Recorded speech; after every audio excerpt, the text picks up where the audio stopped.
洪水天灾过后，我终于开始筹建属于自己的末世基地。可即便我依靠金河获取诸多异能，却被一只神秘黑猫当众洗劫2次。只因在这末世之下，任何存活的生物都很不简单，其中更是遇见一只与大炮融合的变异生物。原来就在我一拳撂倒鹤城城主张建树后，我便当众表明自己想建立全新基地的想法。要知道，上一世的高建祥可是凭借他的能力，建立出了既没有等级枷锁，也没有饥饿哀嚎的避风港。可白苍兄妹却认为这一切不可能实现，毕竟建立一个新的城区不仅需要管理人才，还需要花费大量的物资。就连一旁的张建树也嘲讽我这是不自量力，因为在他看来，现在城外充斥着各种变异生物，一旦离开他管理的鹤城，无疑是去送死。这时他儿子突然叫停了他：“爸，既然他们想走，就让他们走好了。等这群人吃了苦头，肯定会回来求我们的。”听到这话的难民们纷纷大喊：“与其外出寻找新的出路，还不如留在鹤城当个懦夫活着。”对此，张建树整个人狂笑不止，扬言如果大家不怕死，尽管离开，但外出后如果饿死，他可不管。而我则沉声告诉所有人：“不就是食物吗？你不会以为这种小事就会难到我吧？”眼看张鹤嘲讽：“别在这里吹牛。”我也是大手一挥，说自己手里的物资足够2000个人维持1个月以上。闻言，张建树整个人愣在了原地，完全想不明白这小子哪来这么多物资，而且好像还跟他仓库里的差不多。反观另一边的云云解决暗哨的同时，下询问苏晨为啥会变得这么大方。段雅听后解释道：“苏晨这家伙一肚子坏水，他只不过是搬空了这个基地的仓库罢了。”见耳机里传出一切准备就绪的声音，我便问起高建祥是否决定跟自己离开。回想起张建树利用难民与涛族交易，以及对方对特战队等人的无尽打压，他也是振臂高呼道：“这种将人类当成牲口贩卖的地方，我高建祥一刻也待不下去。愿意跟我一起离开的兄弟们站出来，我会跟苏晨建立一个让大家有尊严的基地，而不是像狗一样在这里活着。”伴随着他的话音落下，白苍兄妹也下令让各自的特战队集合。见此，张建树顿时慌了，赶忙质问他们几个究竟想干什么。接着就见他冲所有人喊道：“老子才是城主，你们吃我的喝我的，必须为我效忠。”直到发觉事情陷入无法挽回的地步，张建树索性破罐子破摔：“姓高的，你以为你是谁啊？没有我的允许，你们谁也走不了。”这一刻，双方的士兵纷纷抄起武器开始对峙。可还不等高建祥下令展开行动，一旁的张鹤却是扣动了手中的扳机：“苏晨，你个杂碎，要不是你本少爷的腿也不会被废，我今天就要让你死无葬身之地。”这猝不及防的袭击也导致我脸部划出伤痕，但下一秒，我直接几个闪身来到了张鹤跟前，接着一把将他举至半空，说道：“我看你这是在找死。张建树，让你的城主军放下枪，不然我就拧断你儿子的脖子。”虽然这一举动让张建树气得咬牙切齿，但考虑到儿子的性命，他还是下令让城主军放下武器。而我则将目光看向身后：“高将军，让你的人带上难民离开吧，我解决完这里的事就去找你。”然而趁我说话之际，张建树也朝身后的小弟使了一个眼色，接着便出言威胁我：“如果不放开他儿子，那就别怪他鱼死网破。”与此同时，远处楼顶的枪手立马做好了开枪准备。对此，我则按下通讯工具说道：“动手吧，段雅。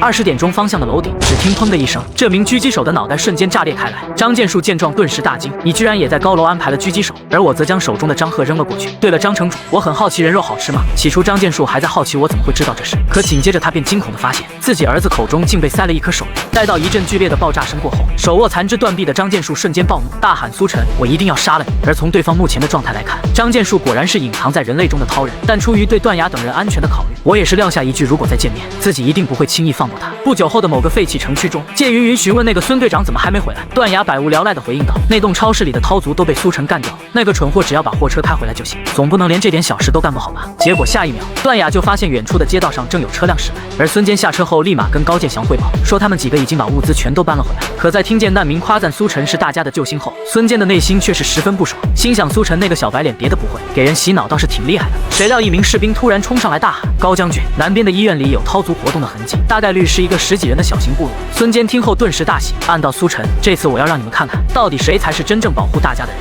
与此同时的我正要求白苍兄妹一同外出，只要带自己找到这附近的军事基地，就能拿到里面各式各样的武器建立防线。闻言，白苍不免担忧起来，要知道那片区域早已被洪水淹没，先不说里面会有大量的遗失，更何况那里距离城区不下几百公里。可对此我却是大手一挥：“你说的这些都不是问题，只管将我带到目的地即可。”接着在几人那诧异的目光中，一辆悍马便从异空间中被取了出来。做完这些的我再次开口：“你们俩别一惊一乍的，这是我的异能。”也不知过了多久，张建树的手下看着眼前抽不完的水源，暗道城里的物资莫名其妙消失，如果自己这次搞不到物资回去准没命。于是他便冲小弟喊道：“去挑几个没用的废物扔下去当水鬼的诱饵。”很快一个又一个的炮灰就被推入水中，而他也将目光看向身后的难民。现在水鬼都被吸引了注意力，你们谁下去把门撬开，回去我就让城主赏他一个女人。不多时就见一个男的站了出来，说他在末日前就没钱没女人，现在都末日了，必须拼一把。当然这一切都被暗处的卢晓峰看在眼里。由于深知城主军同样是惦记基地里的物资，白苍仓则提议从后门进入，虽然可以避免与城主军正面冲突，但必须通过潜水才能进到内部。于是三人便一头扎入水中。可让几人万万没想到的是，刚进入就发现大量的水鬼朝向这边涌来。反应过来的我一把将白仓拥入怀中，随即果断发动了异能控施术。2秒半过后，白仓惊讶地发现自己等人并没有遭遇袭击，而那些水鬼则是停留在原地一动不动，直到看见我眼中映射出的一抹红光，他这才反应过来，这群水鬼似乎全都被眼前这个男人控制。接着在白仓那震惊的目光中，我摁住其中一只水鬼说道：“你跟小风先上去吧，我要开始狩猎了。”也就在几人浮出水面，大口喘着粗气时，却发现大量的水鬼尸体也同样浮了上来。这一幕也让两人惊出一身冷汗，直呼苏晨这家伙应该不是人类了吧？不多时解决水鬼后的我顺利进入基地，见我吐槽这么多水鬼，只爆了枚白色晶核。白仓当即反驳道：“一枚白核你难道还不知足吗？它虽然不能让人获得异能，但至少也能提升异能的力量。”可还不等我将晶核收入口袋，一道身影却以极快的速度将其叼走。几人见状不由得愣在了原地，感叹这里为什么会有猫啊？眼看这只黑色猫咪打算将白核吞入口中，我赶紧拿出小鱼干轻声道：“小家伙，